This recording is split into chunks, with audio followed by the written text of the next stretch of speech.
Ladies and gentlemen, welcome to The Right Time, a Wave original. My name is Bomani Jones. Thanks for listening wherever you get your podcast. Thanks for watching us on YouTube. Subscribe, like, rate us, review us, give us 5 stars. You only give us 4 stars. I'm inclined to believe you are a hater. We'll talk about what's going on with Shedeur Sanders a little bit later. Also, the Lakers being sold for $100 bazillion. But I would like to take this moment to send a brief shout out, a thank you of sorts, to the Indiana Pacers. And I like basketball, so I enjoy the idea that there's going to be a Game 7. I have found this to be a good series. I would like to see another game of this series. I love everything that goes into the idea and notion of a Game 7. Totally here for it, right? Shout out to my homie Vinny and the rest of the people that are covering this series who have another round of connecting flights. No, that's got to be a little bit tough. But anyway, I want to thank the Pacers because I get one more show worth of content out of this. That's what I'm talking about. Teamwork made the dream work, baby. You have to understand, none of us win when the basketball season ends like that. The basketball season just ends, and then we out here scraping the bowl on what to try to figure out what to talk about. Hell, today, if that boy hadn't been driving his car so goddamn fast, I'm not entirely sure what we would do with this year's show. You know what I mean? That's what we down to. That's what it comes to. Hey, anybody get arrested? Like back when I used to do daily radio, especially when I did it in North Carolina, where you don't really have pro teams to talk about, all you got is college. And it wasn't at that point where you could get away with talking about a bunch of college baseball on the radio, baby. I'd be waiting every day hoping somebody would get their ass locked up. It would be fantastic. Like, I ain't want them to be out here like committing real deal felonies. That wouldn't be cool. But a really foolish, humorous misdemeanor? Clutch. That's what we get reduced to. And there ain't no more basketball. But we get one more game here. Now, Game 6, I'm really not sure what there is to talk about from Game 6 because it was such a blowout. I think the one thing that becomes clear about that game to me is something that we talked about going into this, and it was a big part of the reason that people had apprehension about Oklahoma City despite their regular season record the last 2 years is they're still crazy young. Like, I don't think I realized the statistic that this is the second youngest team ever in the NBA Finals, right?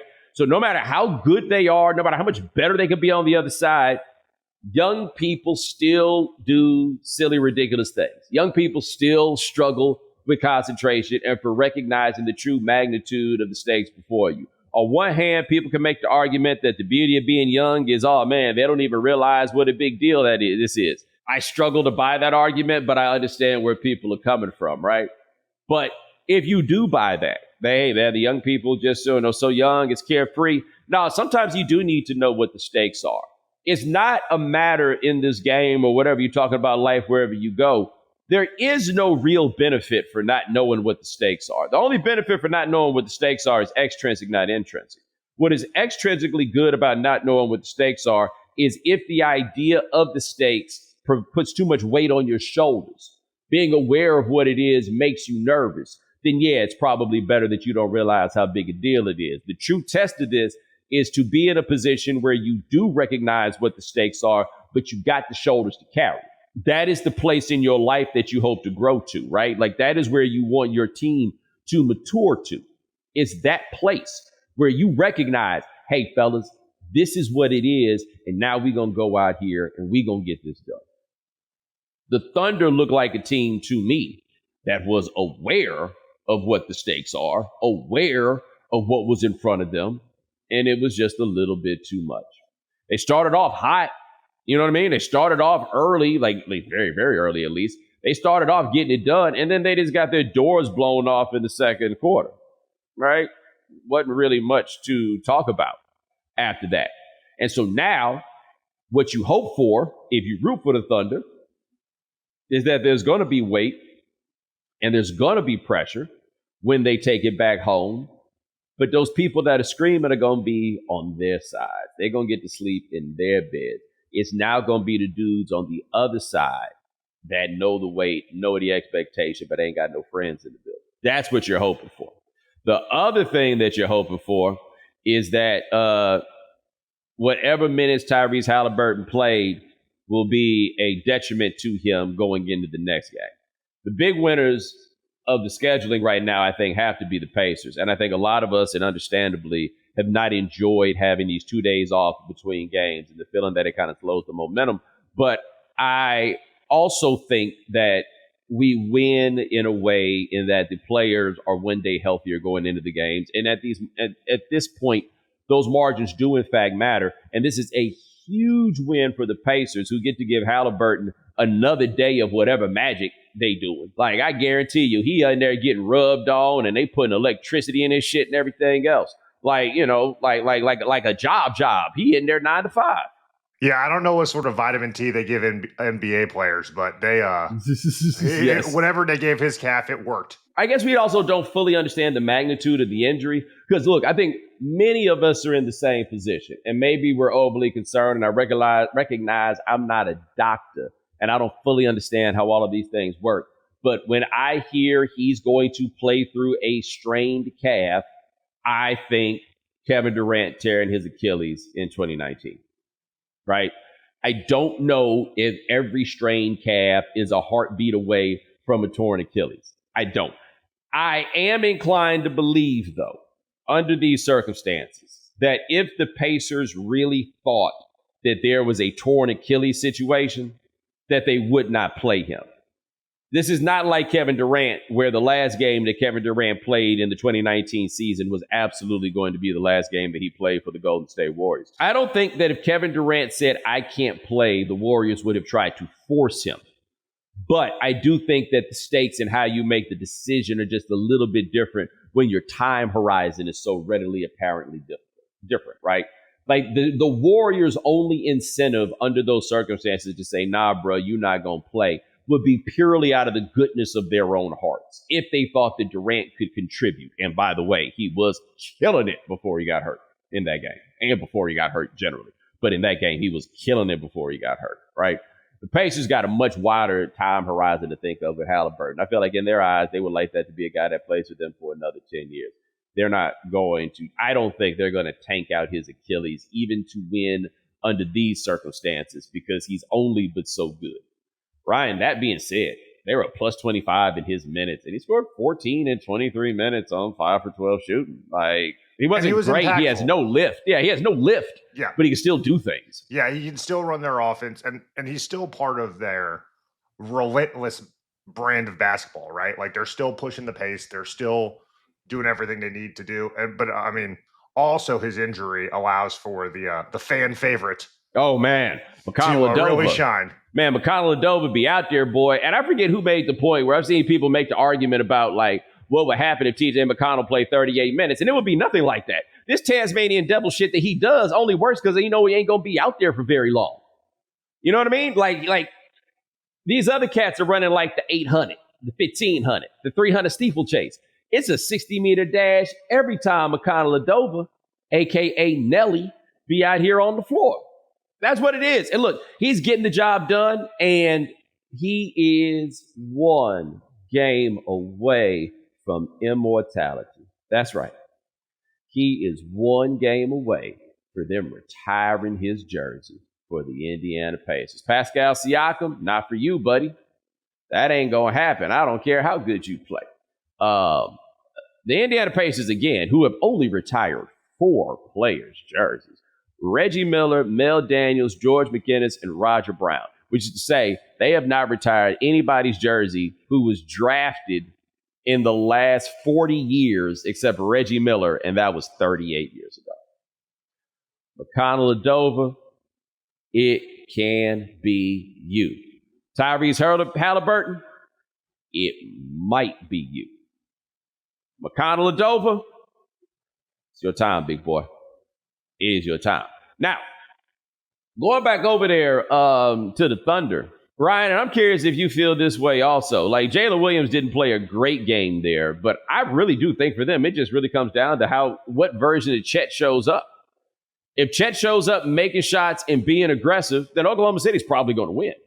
Right, and I think that Chet is currently the biggest variable into their short-term and long-term success. If he is also a top 25 player in the NBA, they're not only going to win this title, they're going to win the next 2 of the next 3 titles, right? So Yes. it's going to be interesting to see when you see him like out on the perimeter doing things out there. If he's having an impactful game offensively and defensively, they seem impossible to beat. I am a big Chet guy, right? I think people who listen to this show for a while understand this. That's where I ride with this. At the same time, Miles Turner has been cheats this series in a way that I didn't think it was possible that Indiana could be at 3-3 in this series. With him being this bad. And even in the game last night, it was 1 for 9. Like, I did not think that could happen. But all of us who are in this business, we have a chance to pour ourselves into this, man. Like, this is a game 7 with players who are/can be the future of this league. Regardless of what you said about, market size or anybody else that was caught up in that nonsense, like they're a shareholder or anything else, this is what you want. This is a game 7 to close out the NBA Finals. Ryan, correct me if I'm wrong. We have not had this since 2016, which to me is one of the best, most memorable basketball games that I can remember. Golden State, Cleveland to close that out. Yeah, that's probably one of the 4 most impactful basketball games of my life. And one stat I found interesting is in the last 20 years, teams that win Game 6 down 3-2 have won that Game 7. You obviously talk about Cleveland. You talk about LeBron's Heat in 2013, and also going back to 2010, the Lakers won that Game 7 after being 3-2 to Boston. Now, the interesting quirk on this, though, because this also applies to 1988 with the Lakers and the Pistons. It also applies to 1994 with the Rockets and the Knicks. What is different here than those series, it does apply to 2016, though, is we're in a 2-2-1-1-1 format where it was a 2-3-2 in the others. So in the others, Game 6 and 7 were being won by the home team in both cases. By the way, I'm a big go back to 2-3-2 guy. Like this decision to go to 2-2-1-1-1 is silly. If you went into 2-3-2, we might not have to have these 2 nights in between games. And then, who was really rooting for 2-2-1-1-1 to go away is the people connecting flights from. The whole explanation for why they went to 2-3-2, and it made perfect sense, was they were going from Boston to LA all the time, or going from LA to Philadelphia, and it just didn't make any sense to keep doing these transcontinental flights in that way. And they held it all the way through 2013. 2014, the Spurs won that series in 5, and they won it back at home because they brought the Game 5 back over there. No, it is, and I know the arguments that people make behind why you go. If you have home court advantage and then you lose a game at home and then you could maybe not get a chance to bring it back the other way. Well, maybe you shouldn't have lost that game at home, big boy. Maybe that's what it comes down to. But anyway, Oklahoma City gets this in that loud ass building. They get it there. There's nothing and no reason why they should not be able to close this out. The other team's best player is very obviously injured. They cobble it together with those other dudes, right? I have believed that we've gone overboard with the Rick Carlisle love in this series. However, I do think that he has done a better coaching job than Daigneault. This is going to come down to him, I think, in large measure. What do you have to take on your guy, right? This is about you. What do you have? Because you got to be the one. If you in that squad that you have with those guys cannot beat Indiana with Tyrese Halliburton on one leg, it all comes back to you. You and the MVP who did not have, with an opportunity to close this out, the MVP did not show up like they needed him to show up. Like, that was a game where the way he played for those 5 minutes, he needed to play like that for 15 for the game, basically. Those 5 minutes in Game 4. They needed a game like that from him. Like, when we start talking about guys being on the superstar tier, what you talk about is a game like that in the, okay, I guess I got to go get this done now. He did not do that there. He did not. You might want to give it a try at the crib. Otherwise, y'all gonna be sad.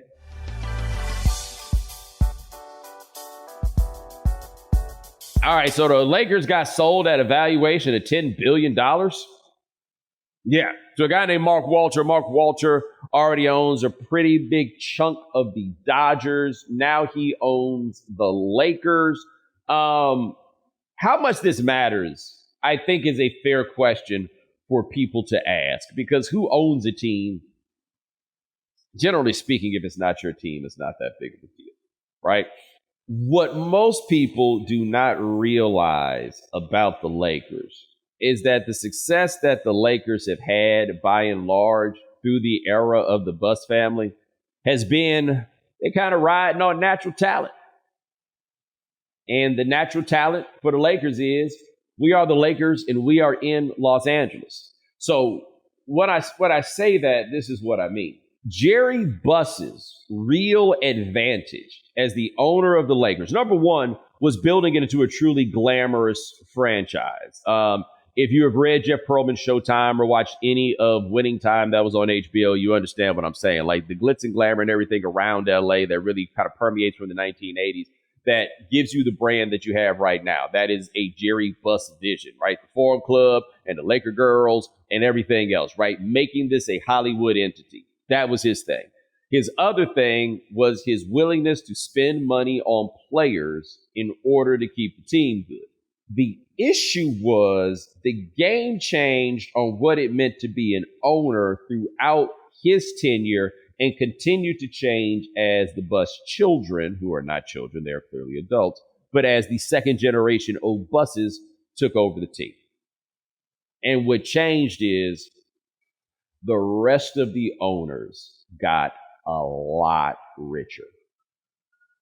The Busses, on the other hand, basically all their money is from the team. This is a very similar situation to the Steinbrenners post-George with the Yankees.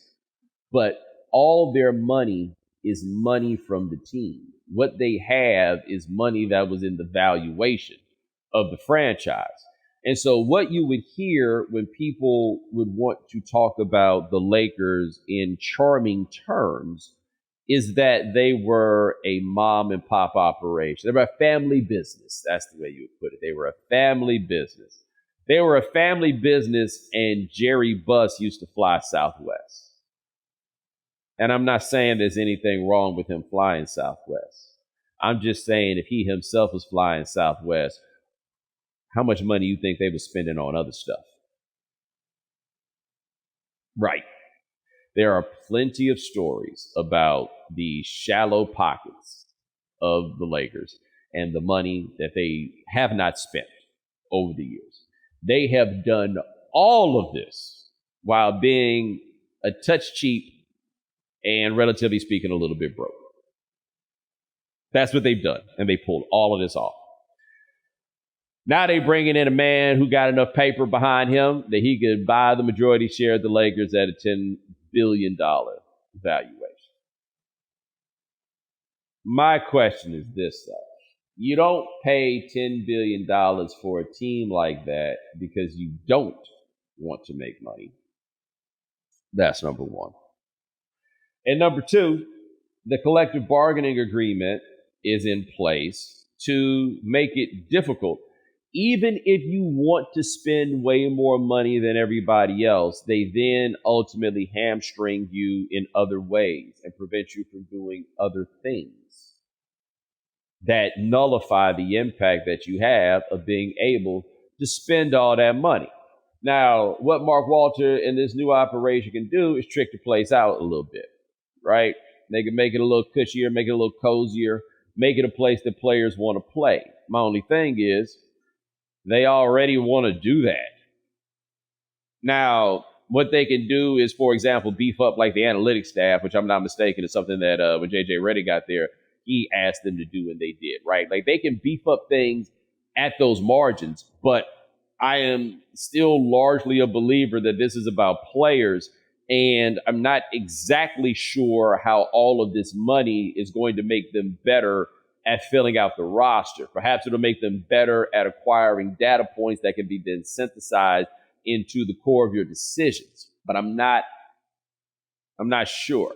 I'm not positive it makes that much of a difference. You can't do what the Dodgers are doing with Shohei Ohtani, for example. Like Right. you can't just defer all this money, spend all the money you want, and just outspend the rest of the roster. That era of the NBA is gone. You can't just simply say, fine, then I'll pay the tax. Correct. Even if you are willing to just say, fine, then and pay the tax, there's going to be stuff on the other, like what with the apron stuff, like what trades you can make, how you can match up salaries, so forth and so on, all those things. None of those things change. It's essentially a hard cap now. Yes. And so now what we have is, I think the idea is all that money will allow them to do all of the little things, and maybe the little things will be what pushes them over the top. I'm not sure, but I am pretty sure that all the other owners have known at some point a day like this could come for the Lakers, because it is the Lakers that terrifies everybody. It was the Chris Paul trade to the Lakers that made Dan Gilbert write that letter to David Stern to be like, bro, I thought we talked about this. Right? Like, the Lakers are different. The Lakers are the special franchise. The Lakers are the ones that every other team's fans got a tendency to hate on, and especially their owners. They are those ones. So it'll be interesting to see how the things change. I don't necessarily think it's seismic in that regard. But what I do think it is, though, is a sign for you to understand even bigger money is coming into these games, and it ain't for so many people who's got that much money. Okay? It's not that many. The NBA made it such very recently that you can start taking money from private equity in order to build out your team, that they can take minority ownership. That, to me, is simply the beginning step, right? I thought with the Lakers that if there is something to think about, it is, at least it wasn't the Saudis. Like I told people, I talked about this around Live Golf and everything else, but once they started letting private equity in, that I thought it was a matter of time before the Saudis or somebody over there made a real big play at either the Lakers or the Yankees. And the big reason is, I thought this, is once you got a team that's owned by a bunch of siblings or some number of siblings, not all of them are going to care about the team, but they all going to care about the money. And so if somebody pulls up and says, we got X billion dollars, and like with the buses, it's 6 of them, 3 or 4 of them want to get the money, you're going to wind up going to the money, right? And so you basically, if an entity like that money whips them, then you're going to have those people perhaps in charge of a glamour franchise. Everybody kind of knows Hal Steinbrenner with the Yankees. He don't really care about baseball like that. It's not that big a deal. If those folk pull up and, money whip them, is MLB going to say no, given that the valuation of everybody else's franchise is going to go up based upon what's happened with the Lakers? Now, with Mark Walter, it's not the same thing, right? However, you can Google them up and go look at who some of the people are that TWG group does some money with. That's some of their money being involved in this. That is some of that money over there from the Middle East being involved in this. That, I do think, is the beginning of where these games are going to go and where the money is going to come from, right? Like, I'm looking at this, Ryan. This is from April of 2025. It is a press release, and it's TWG Global. That's their company, the Mark Walter company. TWG Global and Mubadala Capital enter multi-billion-dollar investment alliance. And the Mubadala Capital, the company, is based in Abu Dhabi. That is where they are. TWG had a $15 billion equity raise. $15 billion equity raise, Ryan. Billion. Okay? That's the kind of business we're talking about here. That's the level of money that's coming into this now. This is the beginning.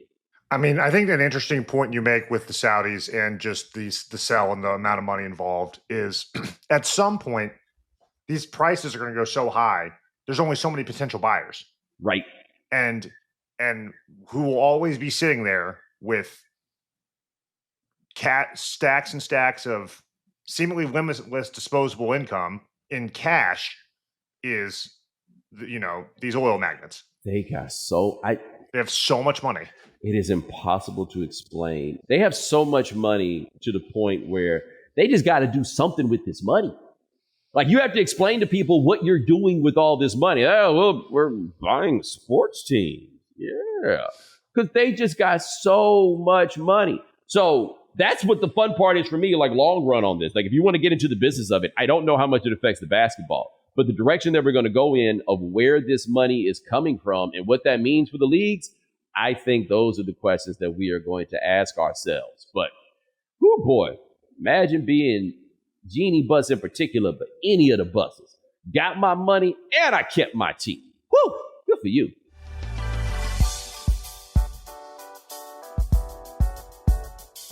The NBA Finals are finally here, and this is your last chance to win some real cash before the season ends. The simplest way to get in on the action, downloading the Pick 6 app from DraftKings. It's crazy simple. Just pick more or less on the stats for two or more of your favorite players, and boom, you're in the mix for big cash prizes. Nail your picks, and you're heating up. Pick 6 brings upside with payouts up to 500 times. Ready to make your finals run? New DraftKings Pick 6 customers can toss in just $5 on your first entry, and you'll get $50 in bonus picks instantly. Download the DraftKings Pick 6 app right now and use code Bomani. That's code Bomani. New customers play $5, get $50 in bonus picks instantly. Ride the upside, only on DraftKings Pick 6. The crown is yours. Gambling problem? Call 1-800-GAMBLER. Help is available for problem gambling. Call 888-789-7777 or visit ccpg.org in Connecticut. Must be 18 plus, age and eligibility restrictions vary by jurisdiction. Pick 6 not available everywhere, including New York and Ontario. Void where prohibited, one per new customer. Bonus awarded as non-withdrawable Pick 6 bonus picks that expire in 14 days. Limited time offer. Terms at pick6.draftkings.com/promos. Making money moves should be easy, and that's why there's Cash App. It's fast, safe, and honestly just way more personalized than other apps out there. No extra hoops to jump through, no extra stress. All of the tools are right there to help you cash in. Plus, sending money with Cash App actually feels safe. They look out for you. If something seems sketchy or they see you might be sending money to a potential scammer, they'll warn you and make you think twice before you hit send.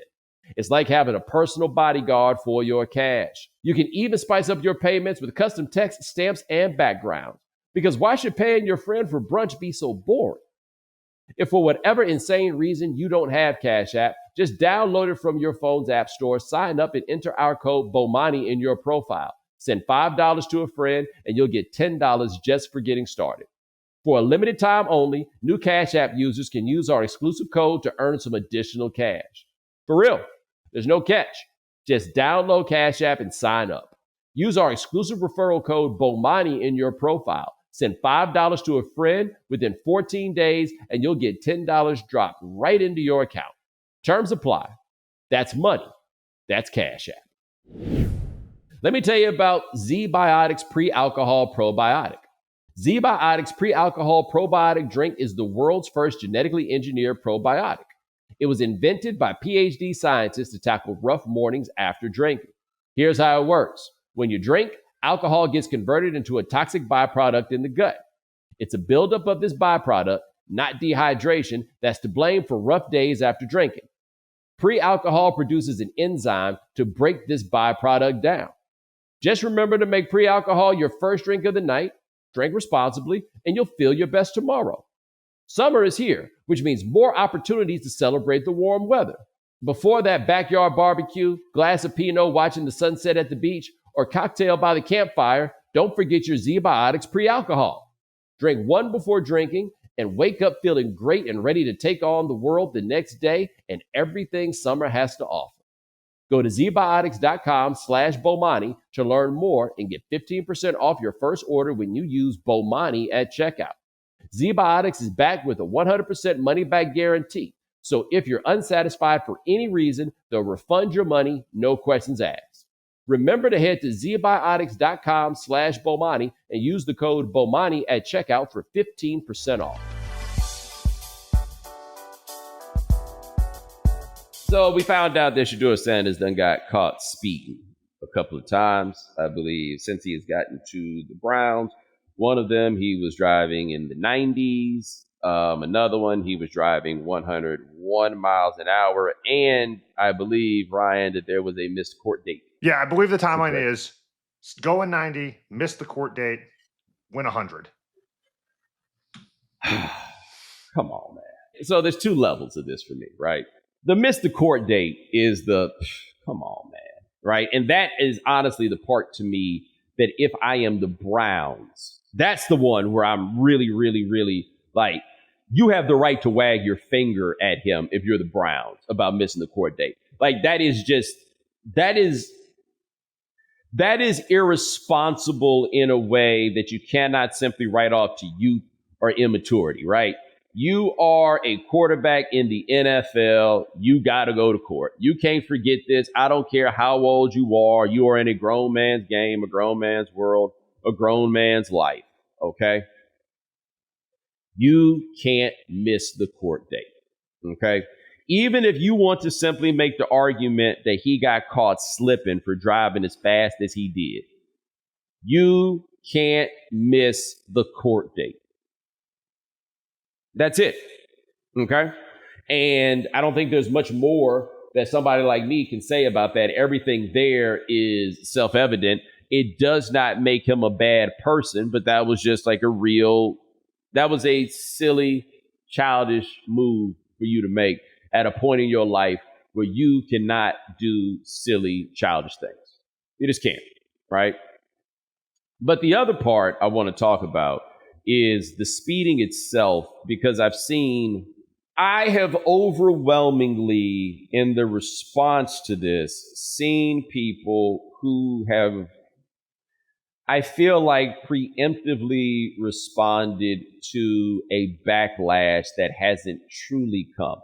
I could be missing it, and if I am, that's fine. Please feel free to correct me, but I haven't seen that many people truly hammering Shedeur for the speeding itself. I have not seen that, but I've seen people. I saw Stephen A. Smith and a couple other people on the, you act like you ain't never speeded before. You act like you ain't never driven too fast, You know, like I saw Stephen A. on TV and he was talking about him speeding and going to work and something like how glad he is that that the cops haven't been around him when he's been speeding. Or a time that he was speeding because he had to go to the bathroom and he was glad the cops didn't stop him because he wasn't going to make it and and all of this stuff.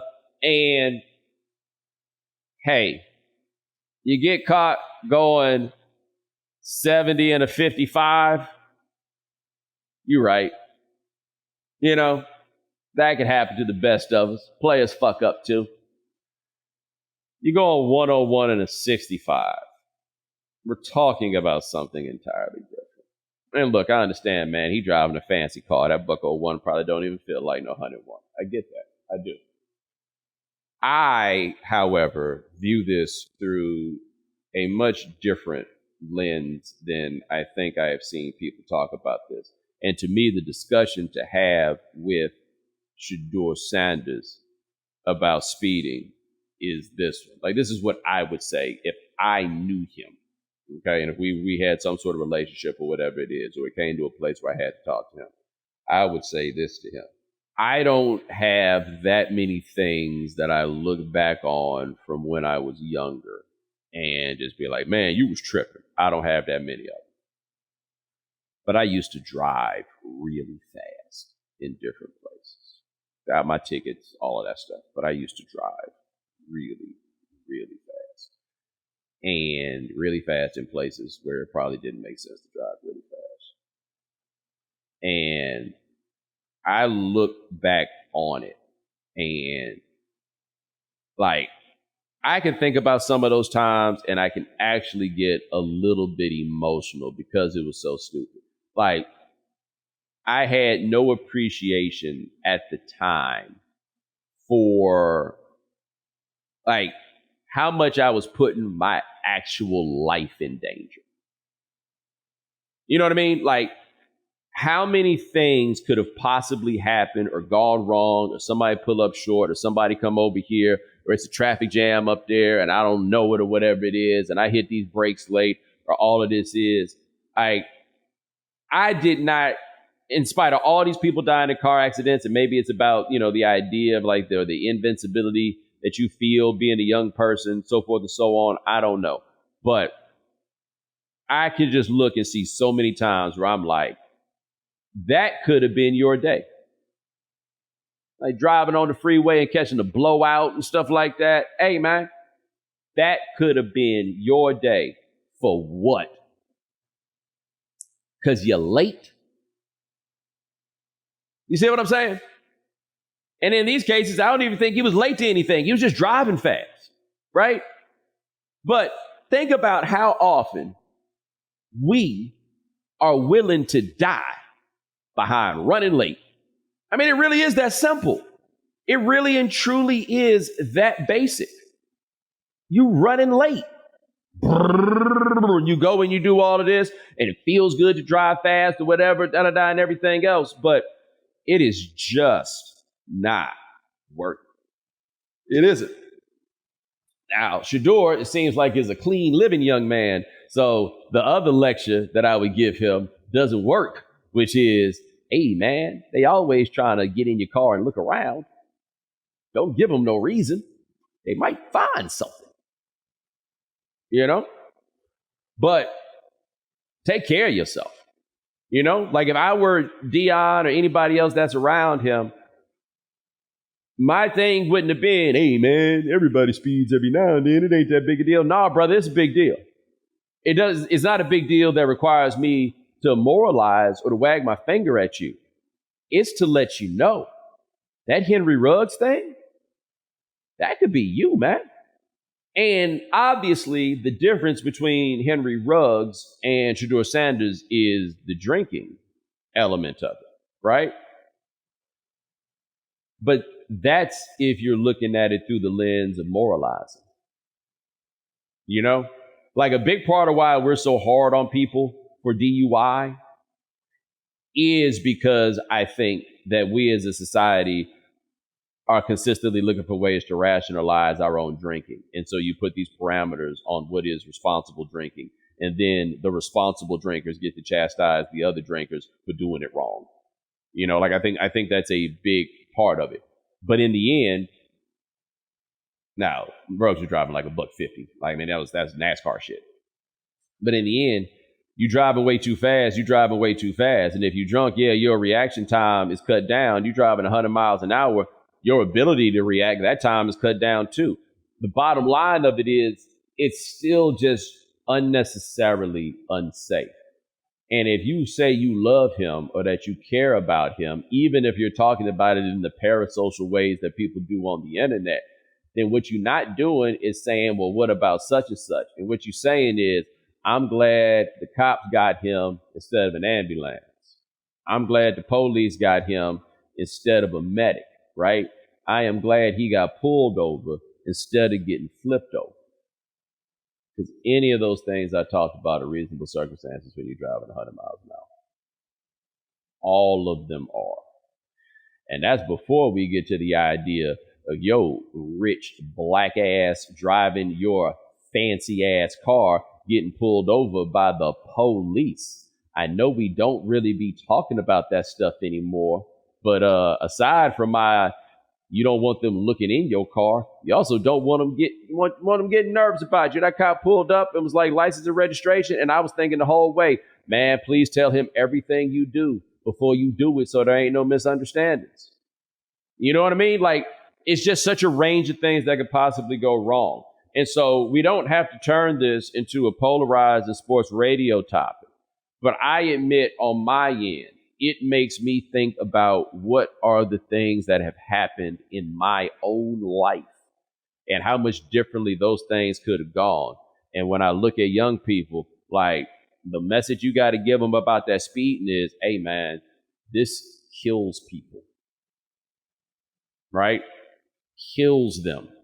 Henry Ruggs was just at some event this week where he apologized to the family of the woman, that he killed. And was just talking about how he wishes they knew a different person or whatever. And I'll make this point about Ruggs, just to throw this out there.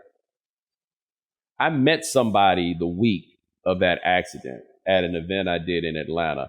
And this gentleman taught, Ruggs is from Montgomery, Alabama, and he taught Ruggs in high school. And he told me, you have no idea what it took for him to get to where he was, that he had to do everything right to get as far as he did. And then you see what happened. And Ruggs talked about how he felt like he was a person who was trying to escape in that time. But it took that much for him to get to where he was. And being a dumbass that one night, look at what happened. Killed somebody, wound up in jail, all of those things. All that for being a dumbass that one night. The one thing that you don't ever want to have to talk about in your life is something that stays with you forever and ever just because you was being stupid one night. You know what I mean? And so I hope for Shedeur's case that he don't wind up in no situation where it ever comes up like that, where that happens. But when it comes to these topics, like I said before, we fill in our show runs, man. We don't have that much to talk about. And so that is a topic that becomes one. I could talk about this in the context of the Browns and da-da-da. And I mean, I did that a little bit early, but nah, that's not the big one to me. I see this and I see myself as a young person. And I see how easily I could wind up not just the situation that he was in, but a worse one. And I hope that that's the part that somebody imparts to him, because that's a part that really ain't got nothing to do with playing football. But ladies and gentlemen, thanks so much for joining us here on The Right Time.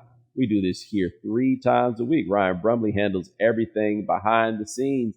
Thank you, sir. Remember, hit the voicemail line, 323-596-7767. Oldie but goodie. You remember that time you got matched up against a future professional or maybe even just a guy really good in college? You know what kind of story I'm talking about. 323-596-7767. Remember, follow The Right Time. Subscribe, like, rate us, review us, give us 5 stars. You only give us 4 stars, I'm inclined to believe you are a hater. We'll talk to you guys in a couple of days. Take it easy.